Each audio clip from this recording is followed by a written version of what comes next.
ನಮಸ್ಕಾರ ಸ್ನೇಹಿತರೆ, ನಾನು ನಿಮ್ಮ ಶಿವು ಜನ ಸ್ನೇಹಿ ಟ್ರಸ್ಟ್ ಚಾಮರಾಜನಗರ. ಉಚಿತ ಅನಾಥ ಶವ ಮುಕ್ತಿ.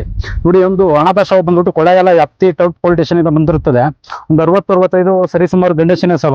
ಇವರು ಬಸ್ ಸ್ಟ್ಯಾಂಡ್ ಹತ್ರ ಒಂದು ಏನೋ ಪಾಯ್ಸನ್ ತಗೊಂಡು ಆ ತರ ಡೆತ್ ಆಗಿರ್ತಾರೆ. ಯಾರು ವಾರಸ್ದಾರು ಬರದ ಕಾರಣ ಇವತ್ತು ಇವ್ರನ್ನ ಮುಕ್ತಿ ಮಾಡ್ತಾ ಇದೀವಿ.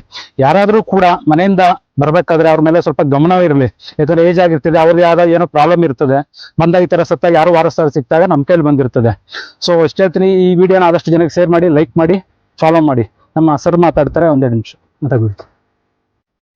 ದಿನಾಂಕ 23/8/2025 ಬೆಳಿಗ್ಗೆ 9:30 ಗಂಟೆ ಸಮಯದಲ್ಲಿ ಕೊಳ್ಳೇಗಾಲ ಬಸ್ ನಿಲ್ದಾಣದಲ್ಲಿ ಒಂದು ಸಿಮೆಂಟು ಬೆಡ್ ಬೆಂಚ್ ಮೇಲೆ ಒಬ್ಬ ವ್ಯಕ್ತಿ ಅಸ್ವಸ್ಥಗೊಂಡು ಅರೆ ಪ್ರಜ್ಞಾವಸ್ಥೆಯಲ್ಲಿದ್ದಾಗ ಆತನ ತಕ್ಷಣ ಆಸ್ಪತ್ರೆಗೆ ಸಾಗಿಸಿದಾಗ ಪೊಲೀಸ್ ಸಿಬ್ಬಂದಿ ಮತ್ತು ಹೋಮ್ ಗಾರ್ಡು ಅವರು ಚಿಕಿತ್ಸೆ ಫಲಕಾರಿಯಾಗದೆ ಮರಣ ಹೊಂದಿರುತ್ತಾರೆ. ಅವರು ವಾರಸುದಾರರು ಈವರೆಗೆ ಪತ್ತೆಯಾಗಿಲ್ಲ. ಎಲ್ಲ ಕ್ರಮಗಳು ಕೈಗೊಂಡಿದೆ ಪತ್ತೆ ಮಾಡೋಕ್ಕೆ. ಅದರಿಂದ ಈ ದಿನ ಪೋಸ್ಟ್ ಮಾರ್ಟಮ್ ಮಾಡಿಸಿ ಅವ್ರನ್ನ ದಫನ್ ಮಾಡ್ತಾ ಇದ್ದೀವಿ. ಧನ್ಯವಾದಗಳು ಸ್ನೇಹಿತರೆ.